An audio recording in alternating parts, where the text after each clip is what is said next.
Perfeito, estou aqui em Miami, nos Estados Unidos. Olha só, Daniel, que legal, que legal.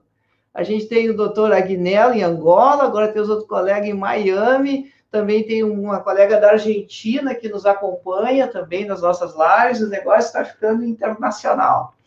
Muito bom, cara. Eu fico muito feliz com isso, muito feliz.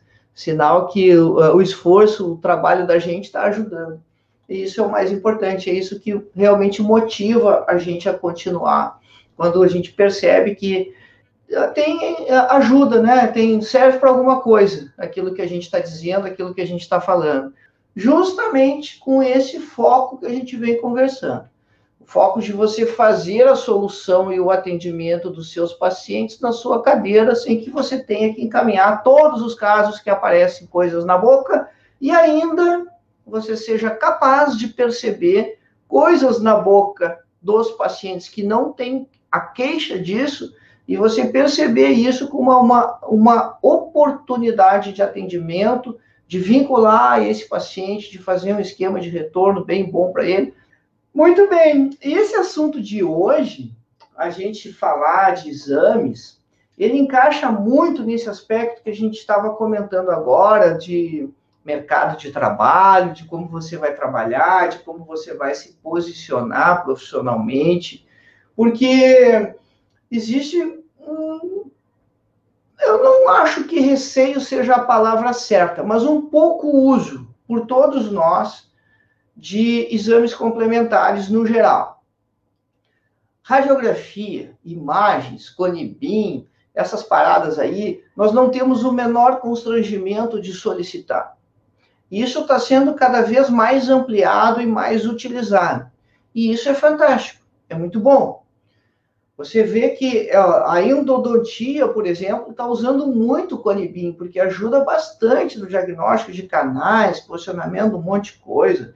A periodontia está usando o Conibin para avaliar bolsas. Então, quando a gente tem que lidar com imagens, por causa da nossa formação, a gente aprende a fazer radiografia periapical, aprende a interpretar, aprende interpretação de panorâmica, isso é muito natural. Nós não temos nenhum constrangimento. Mas quando a gente sai da área das imagens, e a gente vai precisar disso de vez em quando, de outros exames, e de uma forma geral a gente chama isso de exames de sangue, ou exames hematológicos, mas isso é um nome genérico que, nossa, nem sei dizer quantos exames diferentes estão envolvidos nessa situação, a gente não perde. Então, antes de a gente discutir a questão de qual exame eu vou pedir, é importante a gente ter tomado essa decisão.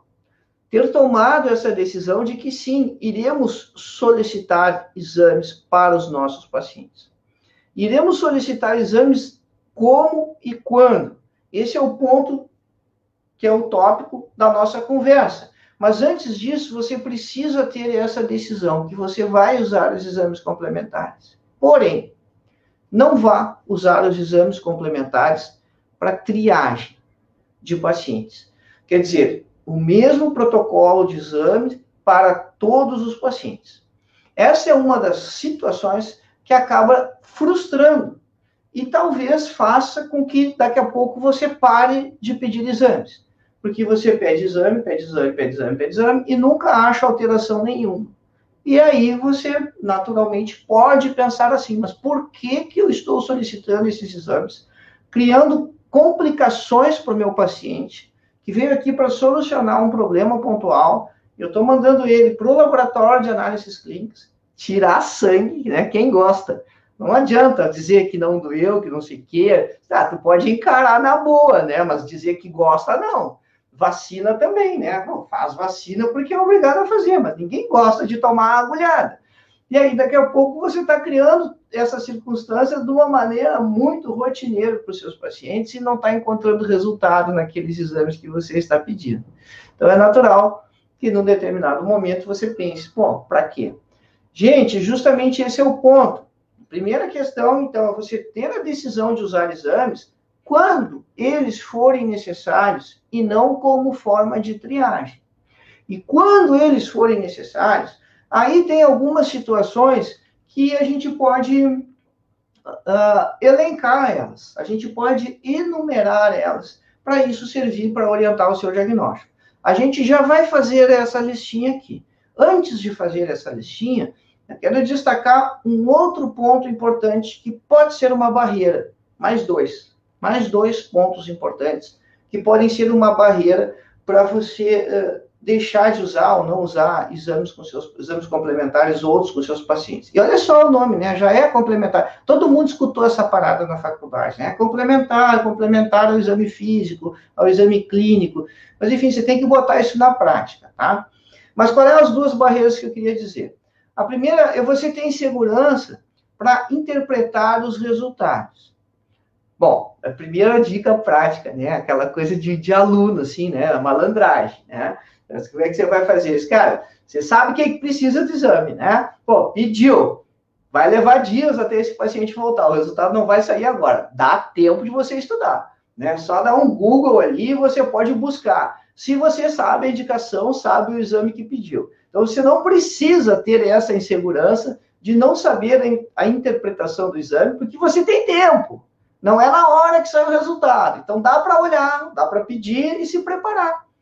Depois que isso está na sua rotina, e a gente diz isso para os residentes, né? Depois que isso está na sua rotina, que você está fazendo fazendo solicitações de exames com mais frequência, você acaba aprendendo isso. Você pode fazer uma cola daquelas que a gente faz para o colégio, para passar na prova, com o resultado dos exames. É claro que pode fazer uma cola, não tem problema nenhum de você ter isso disponível num arquivo ali na tela do computador, que você vai olhar, ou ter isso na gaveta, ou ter pequenininho para poder comparar, não tem problema. Mas o importante é você não ter esse empecilho, essa barreira de que, porque você não sabe os resultados de cor, você está deixando de pedir os exames. Então, lembre-se que dá tempo de você estudar, porque nada sai na hora, e você pode ter uma cola para consultar até que você esteja familiarizado com isso. É claro, sem contar com uma terceira possibilidade, que hoje em dia é muito difícil você encontrar um laboratório que não venha junto ali no laudo os valores normais, os valores médios. Olha, antigamente era raro até encontrar os valores de referência ali, mas hoje todos os laboratórios, é que todos é uma palavra complicada, aí você pede, o seu não vem, você vai querer me matar, né? Mas enfim, a grande maioria dos laboratórios está ali o valor de referência, mas né, não confia que você vai ter esse valor de referência disponível ali, tá? Bom, gente, e aí, então, qual é a outra situação que pode te barrar? A segunda situação importante, além de você ter essa insegurança na interpretação, pois se você escolheu o exame de forma adequada, você sabe o que você está procurando, e aí interpretar o valor ali. É você não saber como pedir. Às vezes, isso também é um constrangimento. Por quê? Pô, não está na sua rotina, né? Agora é que você está ficando mais motivado. E aí, pô, o paciente está ali, você examinou, viu, e aí você pensa assim, esse é um caso que seria legal um hemograma. Essa língua está muito estranha.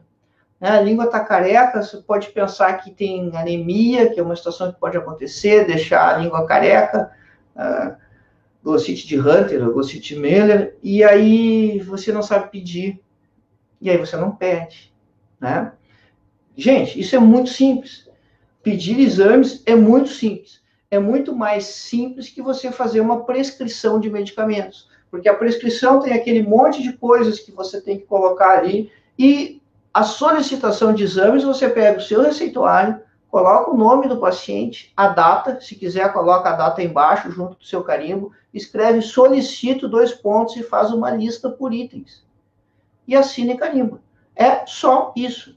E uma lista por item muito direta. Você não vai colocar maiores explicações lá porque isso não importa para o laboratório. Se você está pedindo esses exames porque eles são pré-operatórios, você precisa saber da coagulação do paciente que tem história de hemorragia, você vai colocar 5 implantes, quer ter segurança que está tudo bem. Bom, aí é um enfoque, mas você não tem que explicar nada disso para o laboratório, porque isso não importa. A interpretação desse resultado é você que vai fazer. Então, é muito simples você fazer essa solicitação e não tem por que você se furtar disso. Então, pega o receituário, identifica ali o nome do paciente e faz a sua listinha por itens, tá? Hemograma, TP, aquilo que você quiser. Só que, assim, detalhes importantes nessa história. Tem pacientes que têm convênios. Os convênios médicos cobrem os exames? Cobrem. Os convênios médicos cobrem exames solicitados pelo cirurgião dentista? Sim. Os convênios médicos cobrem exames solicitados pelo cirurgião dentista, e se houver a informação para o paciente que aquela solicitação não pode ser aceita porque ela está carimbada com CRO, isso é uma desinformação do laboratório. Então, assim, dá para brigar com o laboratório, dá, mas isso não é uma briga que a gente tem que entrar, esse é um problema de relacionamento do paciente com o plano de saúde dele. A nós cabe esclarecer que a ANS faz essa fiscalização, que tem um 0800 para fazer reclamação e tal. Tem paciente que vai trocar a requisição com o médico. Bom, aí é um problema de novo dele, tá? A gente pode ter um formulário, existe um formulário hoje padrão de todas as operadoras de saúde para solicitar exame. Você pode fazer naquele formulário, uma folha de formato assim, né? Não um formato retrato, formato paisagem. E também ali você só coloca os nomes dos exames que você quer, assina, carimba, coloca embaixo. Então, no serviço público, esse fluxo costuma ser mais fácil ainda, mais simples do que com essa história do convênio, tá? Mas eu estou dando essas dicas da questão de convênio justamente para ser prático para você. Eventualmente, você vai pedir um hemograma para o paciente, ele vai fazer essa pergunta. Posso fazer pelo meu convênio? Pode, está aqui a requisição. Pode ser que precise aquela outra folha. Bom, aí não tem jeito. Se o paciente voltar com esse outro formulário, é fácil de achar na internet, dá para baixar em PDF, imprimir, aí você preenche ali também. Como é que eu faço? Bom, quando é no SUS, é dentro do hospital, lá Barbada, tem um formuláriozinho próprio ali, é muito simples. Quando é convênio, eu faço os dois papéis. Pega essa folha grande, tem um monte de xerocada sem logo de nenhum convênio, porque ela é igual. Pode um convênio exigir uma diferente só deles? Até pode, né? Mas acontece também. E aí faço os dois, faço no meu receituário e faço essa outra folha e o paciente leva os dois para não complicar, para não perder tempo e não entrar nessa discussão se vai autorizar, se vai trocar, se vai ou se não vai. Até porque, gente, a grande maioria desses exames hematológicos, eles são baratos. Exames que são caros são tomografias, ressonâncias magnéticas, esses exames por imagens sofisticadas. Esses sim são exames de um valor financeiro muito mais significativo. E também, se você está fazendo uma escolha justamente baseado na sua anamnese, no seu exame físico e pautando direitinho só aquilo que você quer, você não vai ter uma lista enorme de situações, de um monte de exame que é desnecessário e é menos despesa para o paciente, você está sendo objetivo. Aliás, diga isso, né? Tem o inverso da situação, né? O inverso é você deixar de pedir alguma coisa e aí depois pedir de novo. Acontece, não é o legal. Por que não é o legal? Eu já falei aqui, né? Ninguém gosta de tirar sangue, né? Você diz, poxa, agora eu vou ter que fazer outro exame de sangue, por que não pediu junto com aquele? Às vezes a gente não pediu porque esqueceu, às vezes a gente não pediu porque mudou o processo de diagnóstico, mudou o aspecto da doença, e agora a gente pode estar pensando em outra patologia que a gente não tinha pensado antes. E por isso a gente acabou precisando de mais algum exame nessa história aí, na evolução do processo, tá? Então, assim, derruba os medos. Pode, é legal, é fácil, é só fazer no receituário. Se você não sabe de cor, faz uma cola. Se não quiser fazer a cola, você tem alguns dias até o paciente voltar com o resultado do exame para você descobrir o resultado daquilo que você solicitou. Então, assim, não tem desculpa, tá? E terceira história aí, não usa como triagem, usa quando tiver indicação. Primeiro que você está buscando diagnóstico preciso, na medida que você tiver um diagnóstico preciso, você vai conseguir tratar mais rapidamente, vai conseguir indicar certo as medicações, mas para isso você tem que ter indicado certo o exame que você precisa, e também, às vezes, você vai solicitar quando as coisas não vão bem. Às vezes a gente está tratando coisas que a gente imagina que sejam simples, e não resolve, você repete com aquele paciente os protocolos que você está acostumado a utilizar com seus pacientes rotineiramente e você não tem o mesmo resultado, o paciente não cura. Exemplo disso, a senhorinha usa uma prótese total, está com candidíase, estomatite protética, candidíase, você faz seus protocolos e não está resolvendo. Quem sabe ela não está diabética e não sabe, quem sabe ela não está anêmica, quem sabe ela sabe que sabe e diz que está bem e não está. Então, esse é um exemplo onde você tem a sua rotina de tratar coisas que são simples e que não estão indo bem e que talvez você precise de mais exames. Outra situação, a afta também pode ser provocada por deficiências nutricionais. Então, se é um paciente que você já conhece, sabe como é o perfil das crises de afta dele, faz o seu manejo corriqueiro e não está respondendo, ou esses episódios estão numa recorrência mais próxima do que eles costumavam fazer, baseado nessa história, e mesmo que você não conheça o paciente, né, ele pode contar isso para você, dizer, doutor, eu fazia afta a cada 3, 4 meses, e agora estou fazendo toda semana. Pode não ser nada. Pode ser, nada em termos, né? Pode ser a simples patogenia, o mecanismo de desenvolvimento da afta, porque por alguma outra razão, que não uma deficiência nutricional, o cara está mais estressado, está com mais problemas, começou a fazer de forma mais intensa. Mas também pode ser deficiência nutricional, e aí exames estão indicados. Então, vê bem, você pode ter a solicitação disso para ter tranquilidade no pós-operatório, mas lembra que a triagem é pela anamnese. Você pode fazer isso para ter o diagnóstico, porque você não tem o diagnóstico da patologia. Você pode fazer isso quando as coisas não estão respondendo à maneira convencional de tratamento. E você pode, assim, para aquelas situações onde o exame hematológico, o exame de sangue, que vai te dar o diagnóstico específico. Isso é uma circunstância, assim, que não vale só para os exames de sangue, né? Isso vale para todos os exames complementares. Se você indicar mal a biópsia, talvez você não vá ter o resultado, porque aquela lesão fosse de um diagnóstico clínico. Então, da mesma maneira que a gente não sai biopsiando tudo que aparece na boca, porque o resultado pode ser inconclusivo, a gente tem que embasar a nossa decisão em evidência do exame, da anamnese. Esses outros exames é igual, não é diferente. Você pode pedir uma radiografia panorâmica para ver uma alteração aqui na região anterior dos incisivos, é onde sobrepõe a coluna, a gente não escolheu a melhor técnica. Talvez ela não ajude. E tem doenças que você vai precisar associar exame de sangue com um quadro clínico, com exames por imagem, para só depois, talvez, a biópsia junto ainda, juntar todo esse conjunto de informações para conseguir fechar o diagnóstico. Então, tem situações que o exame ele vai ser, sim, muito conclusivo, paciente que você suspeita que tem sífilis. E aí tem outro lance, né? Às vezes a gente pede o exame, né? Você viu a língua do paciente. Suspeitou que era placa mucosa. Né? Por que a língua? Porque é onde mais aparece sífilis secundária, é na língua, aquelas placas amareladas. Aí você imaginou que fosse, e você solicita o exame. Aí é negativo. Bom, é outra coisa, vamos reorientar o nosso diagnóstico.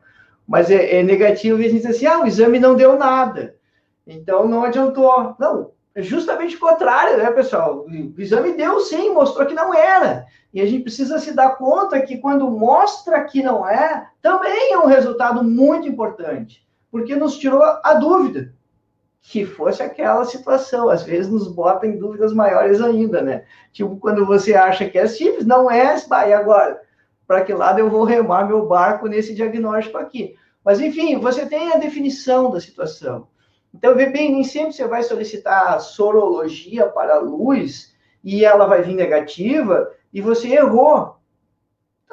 Você queria que fosse sífilis, que bom que não era. Poxa, uma doença infecto-contagiosa, o cara tem que tomar um monte de injeção para segurar. Não, agora vamos refazer o processo diagnóstico, refazer as hipóteses e tal. Mas até quando você acha situações normais que o exame te ajudou. Então, o cara que estava fazendo muita afta lá enlouquecida, você pediu os exames de vitamina B12, pediu hemograma, ferro sérico, né, a ferritina, ácido fólico, tá tudo belezinha. E aí, para que serviu os exames? Serviu justamente para você saber que aquelas aftas não são manifestação sistêmica de deficiência nutricional. É as aftas dele que estão se comportando mal. Vamos intensificar o tratamento até que isso melhore. Vamos conversar com o paciente outros fatores predisponentes de estresse que podem estar interferindo.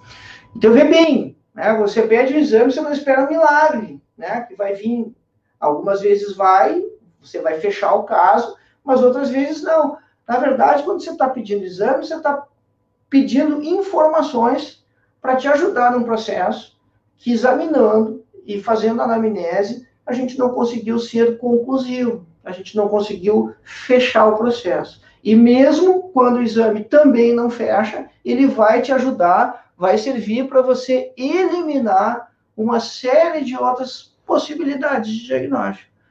Então, na grande maioria das vezes, ele vai te ajudar? Sim, na grande maioria das vezes, ele vai sempre te ajudar por todas essas circunstâncias que a gente descreveu. Então, você já sabe que isso não vai fazer milagre. Espero que você tenha quebrado as barreiras que te impedem de solicitar isso, né? Quando tiver dúvida, solicite, faça isso sim. Se tiver um caso ou outro que trancou de burocracia, gente, não é esse o foco, né? O foco é a gente resolver os problemas dos pacientes. Vamos passar por cima das burocracias, dos empecilhos e vamos fazer acontecer. E aí, então, assim, para o negócio funcionar legal, você tem que escolher certo. E para escolher certo, você tem que ter uma hipótese qualquer de diagnóstico clínico. E é baseado nessa hipótese de diagnóstico clínico que você vai escolher as possibilidades de exames que esse paciente vai fazer. E aí, assim, a lista, ela é muito grande.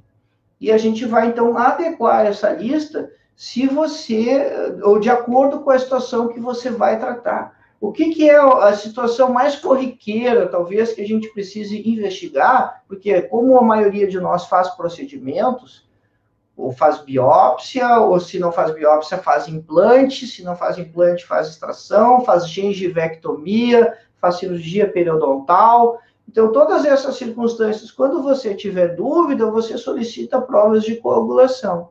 Mas já que esse cara vai fazer provas de coagulação, que é TP e KTTP, tempo de tromboplastina e tempo de protrombina e tempo de tromboplastina parcial ativada, que é KTTP, essa sigla horrível, né? Tempo de tromboplastina parcial ativada, peça plaquetas também e pede hemograma também. E aí, com o hemograma, você vai ter a série branca, o leucograma, e vai ter a série vermelha, o eritrograma. Tem um monte de coisa lá no eritrograma que eu não sei o que é. Você não precisa saber. Tem um monte de coisa lá que, inclusive, é para diagnóstico diferencial de formas de anemia, que você não vai fazer isso. Você precisa saber a contagem dos eritrócitos, quer dizer, a contagem do eritrônio, né, que é o grande órgão vermelho do sangue, ter uma ideia do hematócrito, que é a parte sólida, e da hemoglobina, que é o que importa para carregar o oxigênio. O resto, quanto tem dentro de cada uma das células, cara, quer estudar isso aí, estuda. Mas não tem aplicabilidade prática porque a gente precisa no consultório decifrar cada um dos itens que fazem parte do eritrograma, que é a série vermelha no hemograma. Então, o hemograma é duas partes, eritrograma e leucograma. E leucograma são os glóbulos brancos. E ali a contagem, quantos você tem em cada milímetro cúbico de sangue. Neutrófilo, assim, a dica da minha professora de histologia na faculdade, nunca mais me esqueci, tá? Para decorar a série branca, tá? Não leia meu extrato bancário. Não leia meu extrato bancário. Neutrófilo, o N. Linfócito, monócito, eosinófilo e basófilo. Essa é a ordem. Sendo que neutrófilo é mais que o dobro que o resto da galera. Soma todo mundo, não chega na quantidade de neutrófilos que você tem. Então, ele vai ser de 40% a 60%. Linfócito, super importante. Você vai ter em torno de 20%, porque ele é o cara linkado na resposta imune. Monócito, precursor do macrófago, célula importante também. Mas aí você tem uma avaliação geral do paciente. Agora, esses caras vivem discutindo se as plaquetas fazem parte ou não fazem parte do hemograma.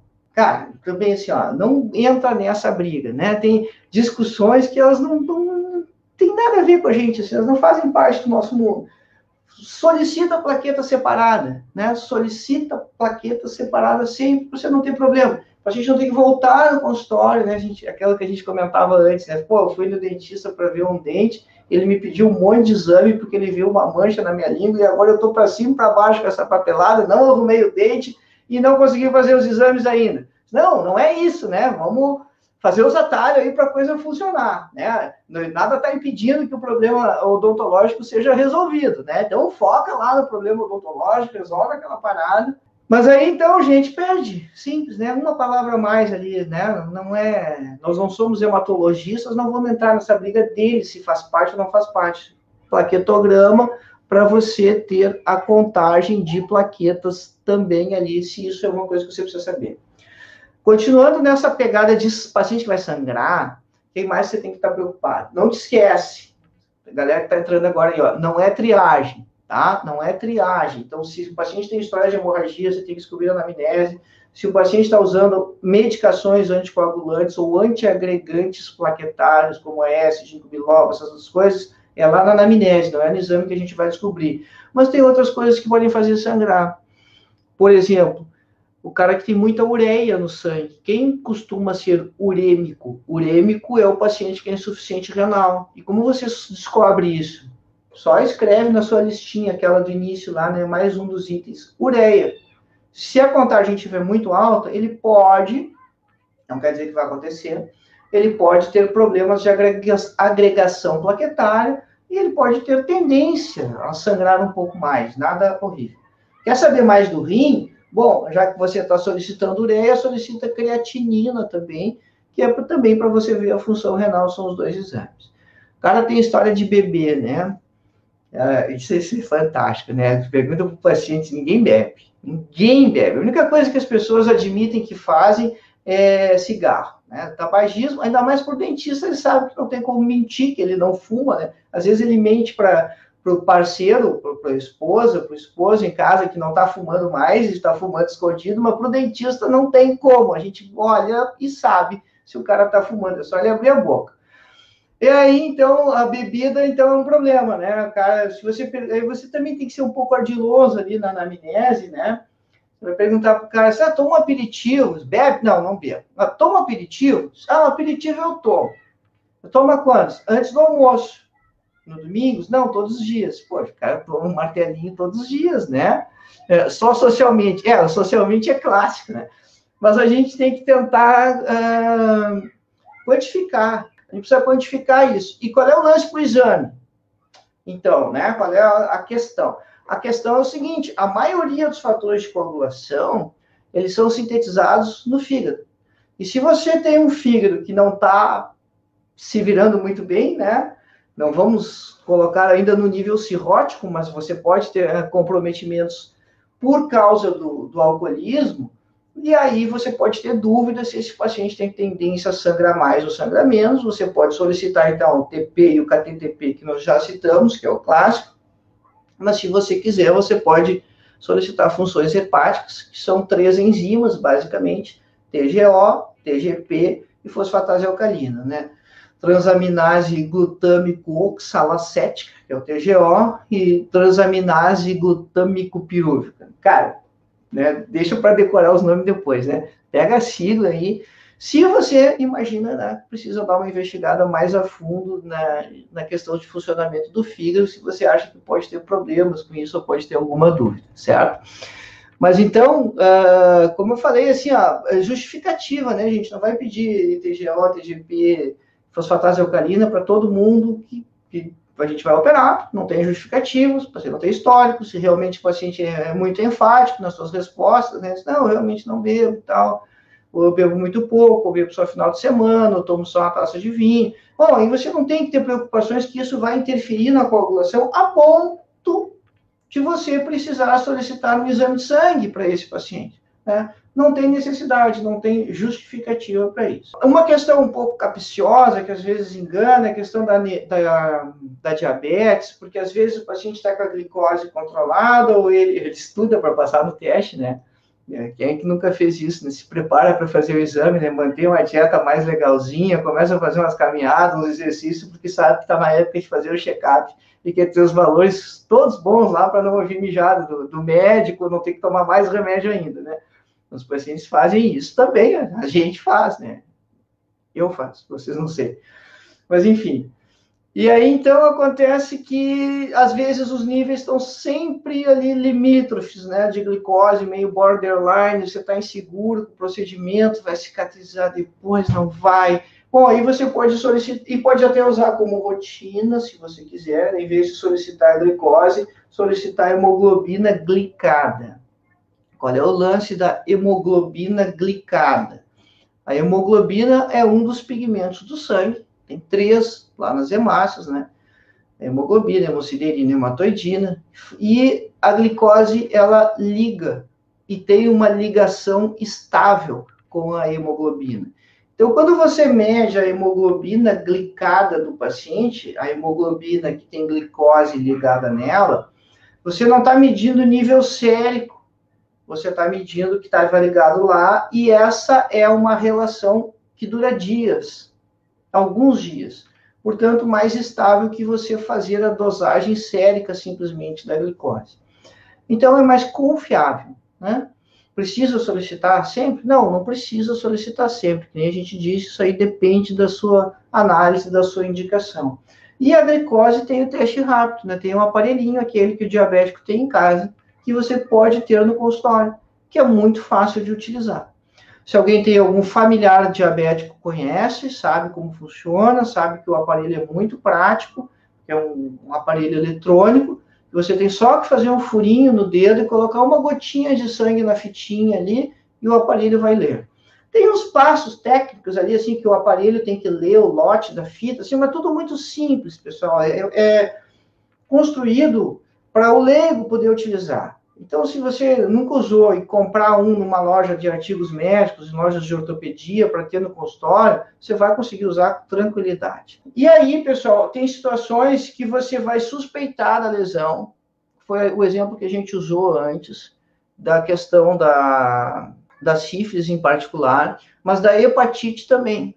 E aí, a hepatite vai de novo ter aquela repercussão na questão da produção dos fatores de coagulação. Então, você pode esperar um pouco mais de sangramento num paciente que tenha alguma forma de hepatite? Sim, você pode. Diagnóstico de hepatite, bom, aí você pode... E aí, um outro parênteses importante. Paciente que tem líquen plano, o líquen plano pode ser uma manifestação bucal da hepatite C.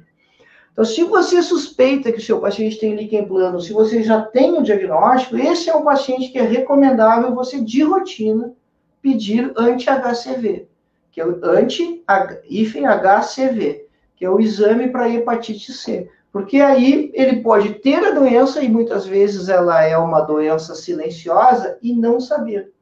E isso ser uma manifestação. Esse padrão do líquen ser manifestação da hepatite C, ele é geográfico, assim, tem áreas do mundo, na costa do Mediterrâneo, lá, que isso aparece muito na população, tem uma prevalência alta. Aqui no Brasil a gente não sabe, e como o país é muito grande, talvez ainda seja diferente de uma região para outra, né? Então é sempre recomendável você solicitar esse exame. E aí também tem a questão da hepatite B. Se tem algum dentista aqui que não está vacinado, por favor, né, vá imediatamente fazer, porque essa a gente consegue se prevenir, e é bom você fazer a sorologia para confirmar se você está imunizado. Eu não fiquei, eu tive que repetir, só descobri 10 anos depois que tinha feito a vacina, achando que estava imunizado, fui entrar num outro emprego, pedindo um exame, e eu tinha uma taxa de anticorpos super baixinha. E aí, então, você faz só uma dose de novo da vacina, e aí a titulação sobe de novo e você está imunizado. Que é o HBsAg, né? Então, é uma sigla difícil, né? O exame que você vai pedir. Que é o exame de triagem, tá? HB de hepatite B, S, AG de antígeno, tá? Aí tem um grupo de patologia que é difícil, né? Quando o paciente vem com aquelas gengivite descamativa, aquilo ulcerando, você trata a gengivite, periodontite, e aí a gengivite descamativa, normalmente ela é manifestação de alguma outra doença autoimune, pênfico, pemphigoide, pode ser líquen plano, que é mais simples, é mais fácil de tratar. Mas, enfim, aí se você pede os exames de sangue para alterações autoimunes, a maioria deles vai marcar, E aí aquela situação que a gente comentava no início da conversa, você tem ali a marcação dos exames, mas você não tem sobrenome para o problema que você tem que resolver. E aí é uma lista grande de fator antinuclear, anti-DNA, Waller-Rose, proteína C, um monte de exames que identificam essas patologias. Para a síndrome de Sjögren, né, de Sjögren, nas glândulas salivares, tem o anti-SSA, anti-SSB, e você vai compondo quebra-cabeças, né? No caso da síndrome de Sjögren, é muito mais efetivo uma biópsia de glândula salivar acessória do que um exame de sangue. Então, esse é outro ponto importante. Às vezes você está na dúvida, o que pedir, assim, o caso está confuso, você imagina que talvez fosse melhor a biópsia ou fosse melhor o exame de sangue? Depende de cada caso. No caso da síndrome de Sjögren, a biópsia da glândulazinha ia ser melhor. No caso da sífilis, o exame de sangue ia ser melhor. No caso de uma língua toda carequinha de anemia, tinha que ser o exame de sangue também, porque ia ser mais específico e ia te ajudar muito mais. Então, também tem esse ponto de você não ter que ter o imediatismo do diagnóstico. E talvez não tenha que ter também o imediatismo de solicitar os exames se você está com dúvida. Você pode tratar por uma semana, com aquilo que você acha que é adequado, seguindo os sinais clínicos da situação que você está vendo, e, de novo, você ganha tempo para estudar mais os exames que você vai solicitar, caso isso esteja adequado. Com o tempo, né, você vai ganhando cancha nessa história. E aí você bota o olho e já tem uma lista ali de coisas na cabeça. Está na dúvida entre um e outro, lembra, não cria complicações para o paciente. Se tem um exame específico que você está na dúvida de solicitar, inclui na listinha que você está fazendo lá. Uma outra questão importante, assim, você vai testar o paciente para doença sexualmente transmissível, é recomendável incluir o anti-HIV. Não precisa dizer para o paciente, na verdade é recomendável você dizer tudo que você está solicitando para o paciente, né? Não precisa dar um nome específico de cada patologia, ou cada uma das suas hipóteses diagnósticas. Mas você pode dizer, olha, eu estou vendo exames aqui para ver isso, inclusive a tua imunidade, né? Então, para evitar que depois isso tenha que ser solicitado. Eu disse esses tempos que me cobraram, né, de eu comentar um pouco mais a atenção básica e tal nas lives, né? E tem gente que trabalha em unidade básica que tem teste rápido lá. Teste rápido para sífilis e para o HIV. Espetáculo, porque aí sim o resultado sai na hora quase, né? Então ficou na dúvida, se você trabalha em unidade básica, atendimento público, e lá na sua unidade tem teste rápido para luz, para sífilis e para anti-HIV, não vai fazer triagem por aí, né? Mas assim, não abra mão de utilizar sempre que você julgar necessário, sempre que você tiver dúvida, né? Porque é muito mais rápido, sai ali na hora. Mas lá no consultório a gente não vai ter isso, né? Você vai solicitar e o paciente vai fazer no laboratório. Uma outra questão, pessoal, que eu estava comentando a respeito do teste de glicemia no consultório, que a gente poderia ter um aparelhinho, fazer o teste, e aí tinha duas dicas que eu queria dar. A primeira delas é você ter que ter atenção ao vencimento. Aquilo tem um prazo de validade que não é tão longo assim, então não faça estoques de fitas, né?